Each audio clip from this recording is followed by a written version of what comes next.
with new collections. ഇന്ന് നമ്മൾ introduce ചെയ്യാൻ പോകുന്നത് ഒരു അൺസ്റ്റിച്ച്ഡ് മെറ്റീരിയൽ ആണ്. ബഡ്ജറ്റ് റേഞ്ചിൽ വരുന്ന ഒരു പാർട്ടി വെയർ ഐറ്റം ആണ്. നമുക്ക് ഇന്ന് ഡീറ്റെയിൽ ആയിട്ട് കാണാം. ഒരു ബേജ് ലൈറ്റ് ബ്രൗൺ കോമ്പിനേഷനിലാണ് കേട്ടോ മെറ്റീരിയൽ വരുന്നത്. This is the top.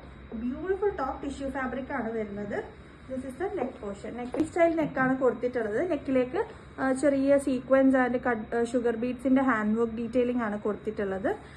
Daman പോർഷന്റെ ഒരു കോർണറിലേക്ക് വരുന്നത് ഒരു ഫ്ലോറൽ പ്രിന്റും അതിലേക്ക് ഹൈലൈറ്റ് ചെയ്തിട്ടുള്ള sequence and sugar beads work. 46-47 ആണ് കേട്ടോ ലെങ്ത് വരുന്നത്. ഷാൻഡൂൺ സിൽക്ക് ഫാബ്രിക്കിൽ വരുന്ന ബോട്ടം ആണ്. ഒരു ലൈറ്റ് ബ്രൗൺ ഷെയ്ഡിലാണ് ബോട്ടം കൊടുത്തിട്ടുള്ളത്. And this is the dupatta. Dupatta ഉണ്ട് ലൈറ്റ് ബ്രൗൺ ഷെയ്ഡിലേക്ക് ആ ബേജ് ഫ്ലോറൽ പ്രിന്റ് ആണ് കൊടുത്തിട്ടുള്ളത്. ബ്യൂട്ടിഫുൾ ദുപ്പട്ട വിത്ത് 4 കോർണേഴ്സിലേക്ക് ടാസൽസും കൊടുത്തിട്ടുണ്ട്. ടിഷ്യൂ തന്നെയാണ് കേട്ടോ ദുപ്പട്ടേന്റെ ഫാബ്രിക്കും വരുന്നത്. സോഫ്റ്റ് ആൻഡ് ഫ്ലോയി ആയിട്ടുള്ള ഫാബ്രിക് ആണ്. ഒരു സെമി പാർട്ടി വെയർ ഒക്കെ ആയിട്ട് യൂസ് ചെയ്യാൻ പറ്റിയ ഒരു ബഡ്ജറ്റ് റേഞ്ച് കാറ്റഗറിയിൽ വരുന്ന ഐറ്റാണ്. ഇത് നിങ്ങൾക്ക് ഇഷ്ടമായെങ്കിൽ സ്ക്രീൻഷോട്ട് ചെയ്ത് ഞങ്ങൾക്ക് ഇൻസ്റ്റാഗ്രാമിലോ വാട്സാപ്പിലോ DM ചെയ്യാം. Will be that to help you. Thank U.